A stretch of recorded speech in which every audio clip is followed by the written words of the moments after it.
Buenas tardes, bienvenidos a tu canal Tío Naito, se ve el Tío Naito.0, gente. Saludito a todas las personas que van a ver este video. Recuerda que estamos trayendo noticia fresquita para que usted pueda estar informado. Gente, Tania Pastor habla sobre el caso de Mason. Dice, del caso de nuevo de Mason, definitivamente nunca pudimos hablar ni vamos a hablar.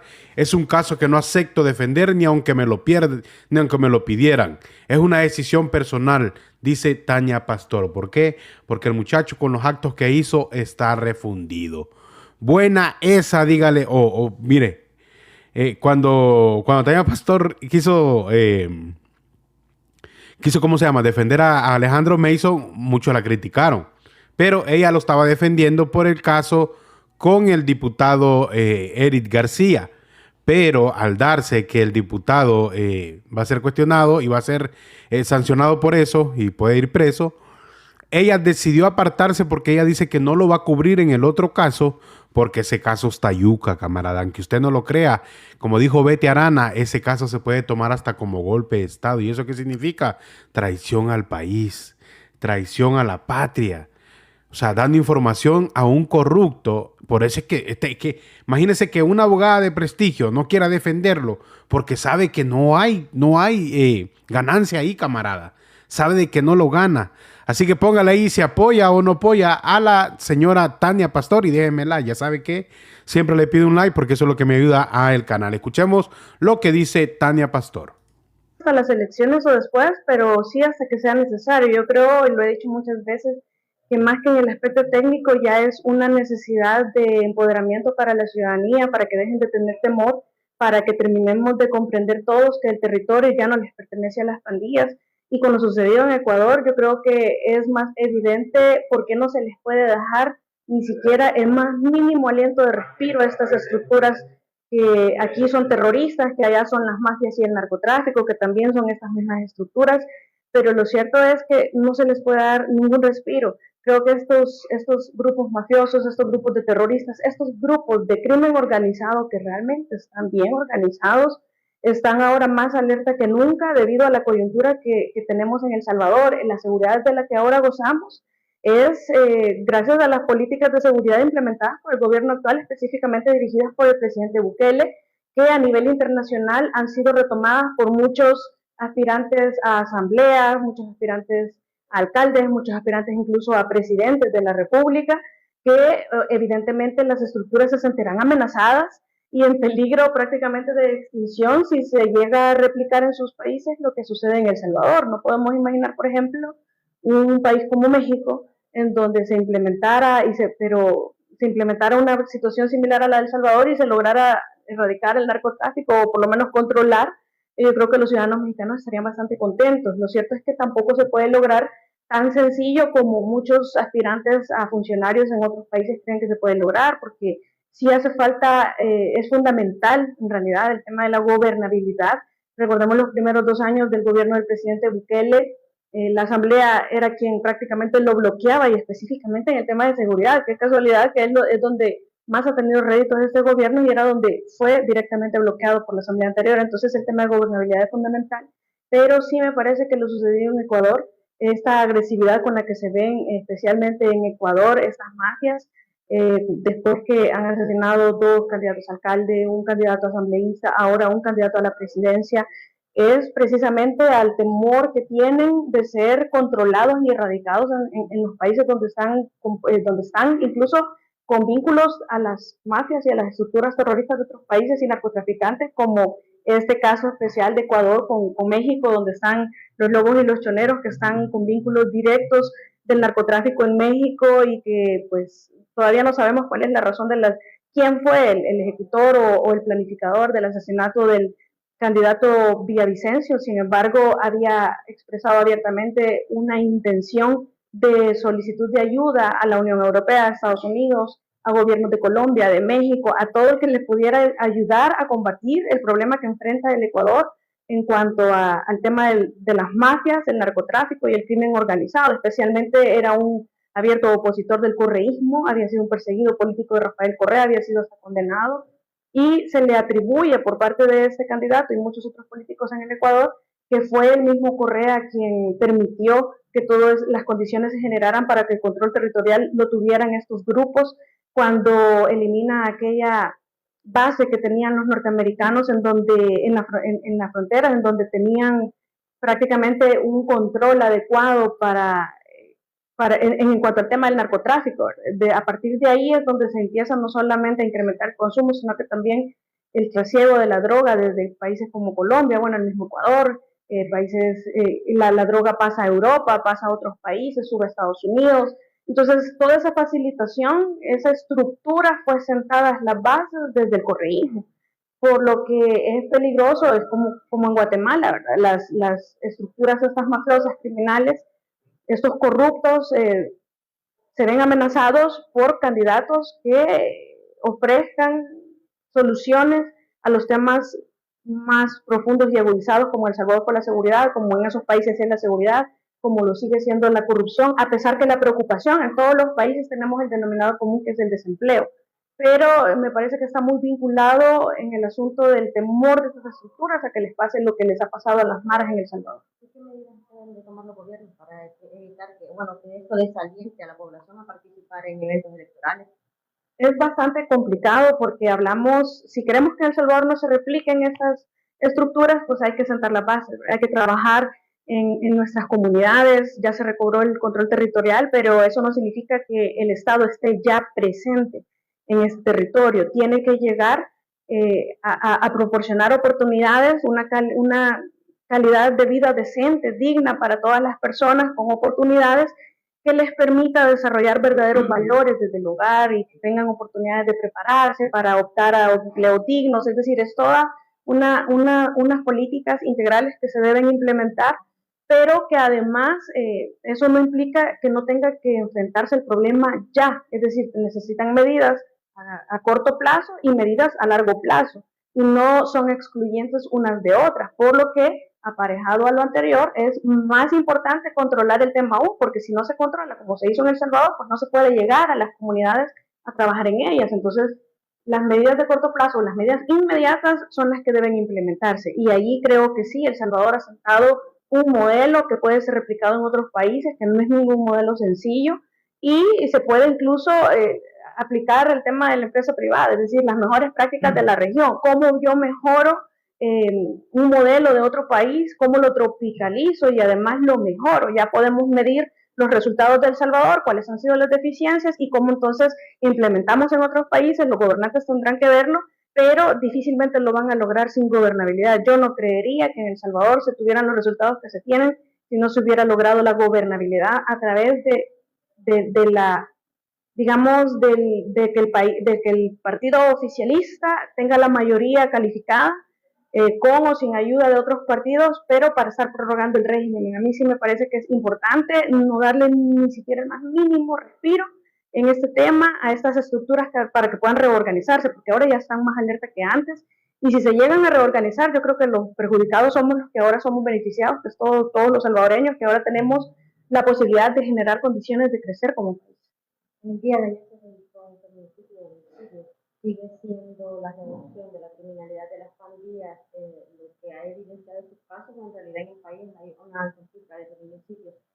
Y si es así, ¿qué política debe impulsar el gobierno para evitar este tipo de casos? Ahora que la seguridad está controlada, creo que el Estado tiene más oportunidad de enfocarse en este tipo de situaciones que no son nuevas, siempre han sucedido. Lo que sucede es que habían sido invisibilizadas por la criminalidad mayor de las pandillas, pero los feminicidios siempre se han dado, es decir, la vulneración a los derechos de la mujer o a la vulnerabilidad que tenemos como género en cuanto a que somos realmente vulnerables físicamente y especialmente en las relaciones donde hay personas que pueden abusar de la confianza que uno entrega, pero que eso pasa en todas las personas. Yo soy de la opinión que la violencia no tiene género, sin embargo, el tema de los feminicidios ha tomado bastante auge en el mundo entero.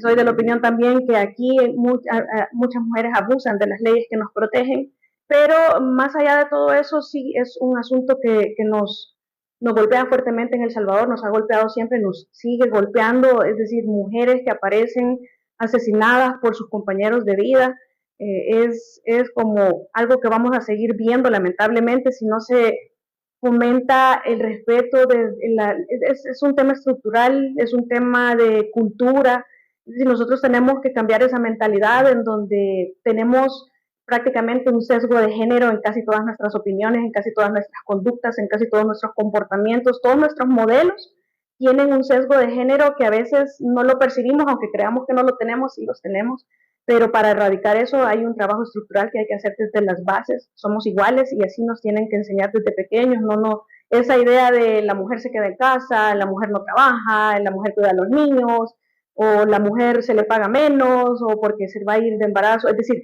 es una serie de situaciones estructurales que deben modificarse, pero es un plan a largo plazo. A corto plazo lo que puede hacer el Estado pues es combatir la impunidad en el tema de los feminicidios y no dejar ir a los responsables, que me parece que en este aspecto se está trabajando bastante mejor ahora.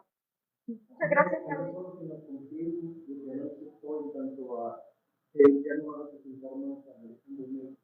Lo que sucede es que son casos completamente diferentes. El nuevo caso del señor Alejandro Mason, pues, y toda la actuación de fiscalía, el primer caso realmente ya es nada.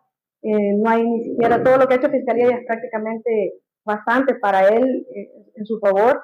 Y no tengo, lo que yo les decía anteriormente, es que yo no tengo la obligación del secreto profesional y no tengo autorización de él para hablar de su caso. El caso nuevo definitivamente nunca pudimos hablar ni vamos a poder hablar, es un caso que no acepto defender, aunque me lo pidieran, es una decisión personal, pero en general, aunque yo no lo represente, pues sí lo representé, aunque no formalmente, pero hubo un acuerdo, aunque solo quedó un acuerdo, pero así fue, y por esa razón yo no puedo hablar de nada de los casos que tengan con relación a él, que tengan relación con él, precisamente por el respeto que se debe uno como profesional a todos sus clientes y el secreto profesional que lo obliga. Yo creo que sería poco profesional dar una opinión en relación a ello y por esa razón mejor me abstengo porque aparte que ya tomé posición pues sería nada imparcial. Bueno, como vieron ahí, ya dijo la muchacha de que ni por $1.000.000. O sea, no lo dio a entender así, pero sí, o sea, es como a los salvadoreños, ni por $1.000.000 te defiendo, camarada. ¿Por qué? Es que ella sabe. ¿Sabe por qué? Porque ella sabe de que este caso está cabrón para él. ¿Por qué? Porque es traición. Traición a los salvadoreños, traición a la patria. Así de simple. Si es que Tania Pastor es inteligente, señores. Tania Pastor no va a venir a defender un tipo que sabe que las tiene de perder en ese caso, pues. Porque es que le montaron inteligencia buena. Le montaron inteligencia buena, pues. Y óigame, hay unos que dicen, ¿y por qué 4 años? Que no es que, hijo, si la inteligencia no la van a montar en un ratito. No creas que 2 días se la montaron y a los 2 días ya van a salir. Ah, esto hizo Mason. No. Aquí es un seguimiento para ver todas las raíces. ¿Vos crees que si a él le hubieran descubierto todo de principio, a quién hubieran capturado nomás? Alejandro Mason. No se hubiera sabido que le daba información a los periodistas, no hubiera sabido que le daba información a Funes. Por eso dejaron correr el agua, que corriera el agua, que corriera el agua. Es que esa es inteligencia montada, que corriera el agua. Y cuando ya, mire, cuando ya fuera necesario, cuando él diera patear el cable, ahí se le iba a sacar la bomba. Bien al suave, pues. Cuando él diera la patada, ahí se le iba a sacar la bomba. Y él dio pie cuando sacó lo del diputado. Y no estoy diciendo defendiendo al diputado. No, camarada. El diputado que se la comerciales también por corrupto y por tonto. Que se la coma también.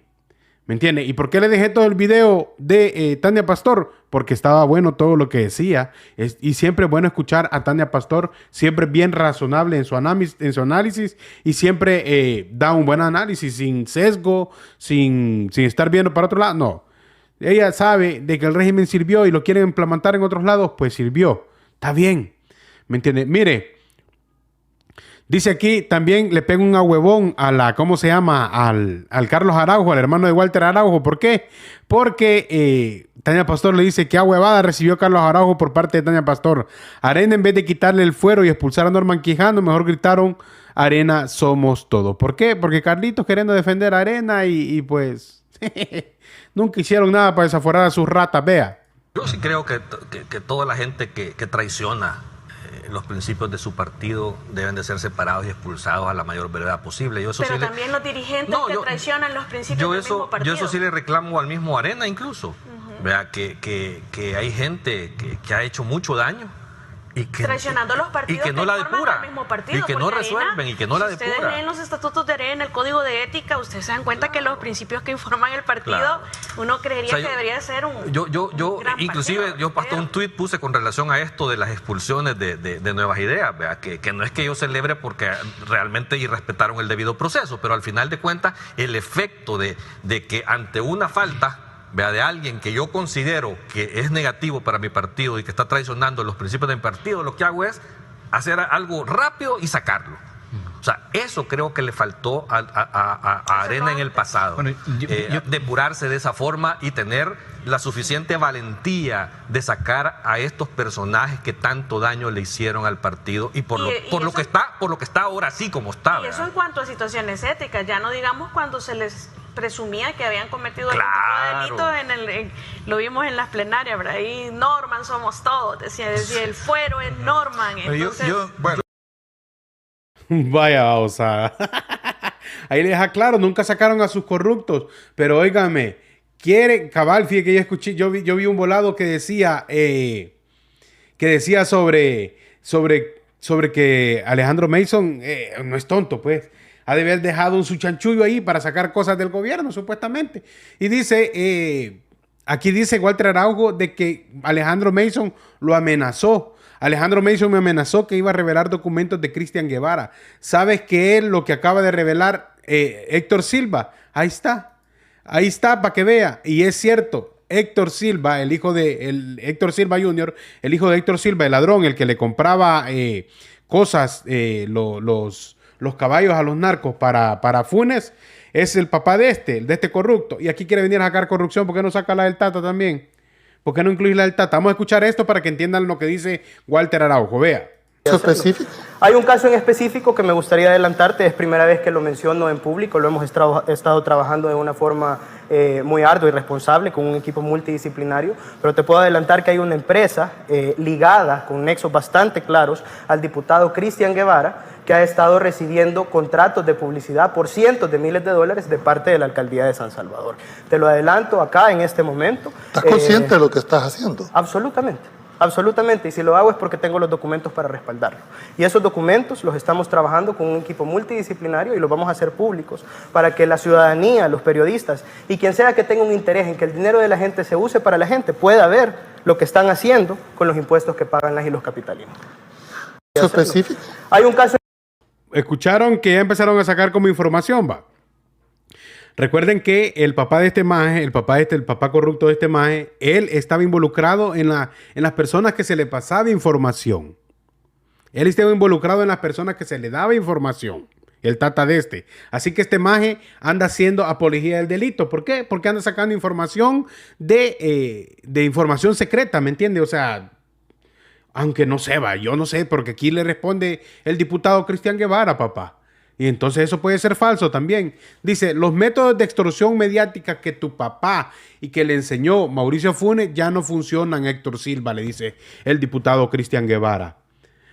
Como no cumpliste el plazo de 1 hora que te di, procederé a demandarte por difamación. Cualquier información que procedas a publicar, recordá, será usada como prueba en tu contra. O sea, mire, el diputado le dice que lo va a pasar a demandar, pues le dio 1 hora para que él pudiera decir las cosas. Mire, le dio 1 hora.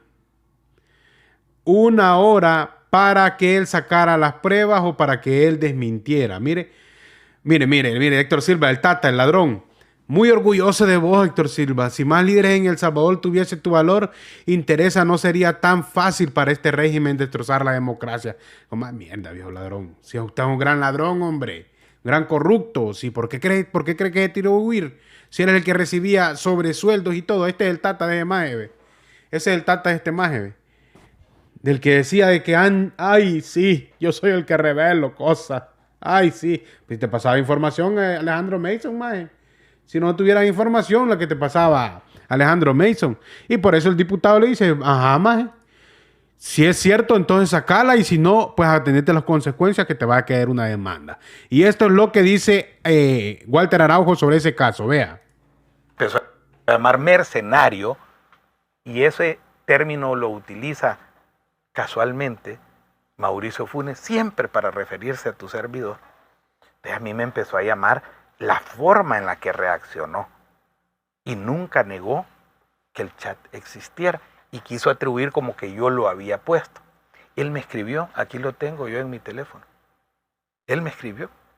¿A usted le A mí escribe en privado, aquí lo tengo. Alejandro Mason, cuando Aquí se da lo todo tengo. lo peor del pandemonio, le escribe a usted. Me escribe el individuo, me escribe a mí, cosa que ya está en disposición de las autoridades. Solo para decirte, aquí viene, y mira qué casualidad, aquí lo tengo yo, aquí está, tú puedes ver sobre lo último a lo que me dijo.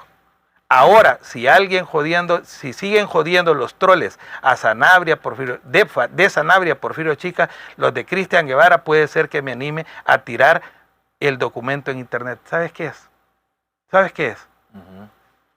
Lo que Héctor Silva Reveló. acaba de revelar sobre el caso de Cristian Guevara. Son tus ojos. ¿Sí? Bueno, sí. ¿Qué está? No, fíjese que me ha dejado. No, aquí está. Es que, y esto es lo último. Eso es lo que él amenazó con revelar. Lo que él a mí me dice, ¿yo qué soy? Si yo para andar defendiendo. Pero entonces yo ya no le contesté nada, absolutamente nada. Aquí está. ¿Ve? Viene y empieza él y me dice al inicio, no lo niega. Y me dice a mí, maestro, ya te voy a decir, mira todo lo que él viene y me empieza a poner a decirme a mí, dar explicaciones y que no puede decir de ese chat sobre eso porque me increpa. Usted sabe de contrainteligencia, me dice. Entonces, pida autorizaciones para que yo publique. O sea, ¿qué te quiero decir con eso? Es cuando yo me doy cuenta que es verdad el chat de comunicaciones entre Alejandro Mason y Funes Cartagena. O sea, que es totalmente 100% verificable, que es él. Yo lo que hice fue, y aquí yo te voy a pedir, yo que no puedo decir a quién le mandé, pero lo remití a autoridad correspondiente, porque sentí que aquí había una cosa de verdad dramática. Y yo seguí y él seguía, y seguía públicamente, y seguía hablando, enredándose en su propia cuerda él solito.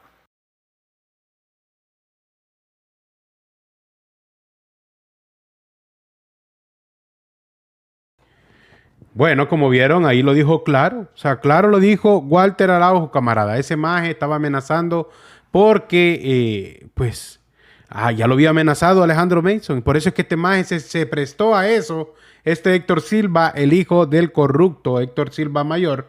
O sea, mayor le digo en el sentido de que este es el hijo. Mire, cachete de bolsón. Amenazando al diputado Cristian Guevara. ¿Y qué? ¿Qué pasó, camarada? Ay, y cuando le responde el diputado Cristian Guevara, ay, es un gran matón el diputado. El Failer, mire, minutos después de que el jefe de la bancada del oficialismo amenazara a nuestro concejal, panfletos digitales están propagando de forma malintencionada sus declaraciones. Esos nexos también deben investigarse, ya basta de estos matones. Ay, la loca. ¿Para qué anda difamando el maje, pues?